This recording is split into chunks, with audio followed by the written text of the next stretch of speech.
Okay, this is the back of the property. We've just had our like really bad snowstorm. Whoa, I'm near falling. We've got about 2 feet of snow, as you can see. It's really pretty. There's Bert's trusty snow shovel.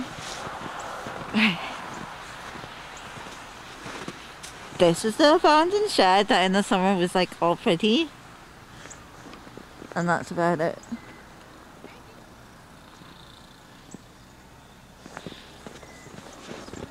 And there's Beth and the dogs.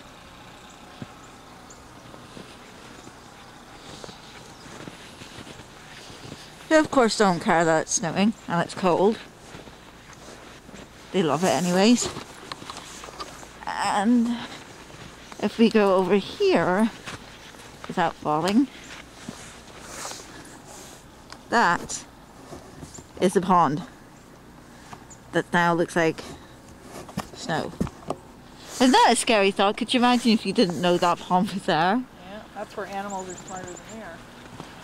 Or they can be. Like, I even think this bit's water, isn't it? Yeah, but it's definitely solid. You can walk there and you're fine. Even if you slip off the wood, you'll be fine. Okay. And the scariest bit about this is I am carrying a $2,000 camera. She made it! So yeah, this is Canada and it's fucking cold.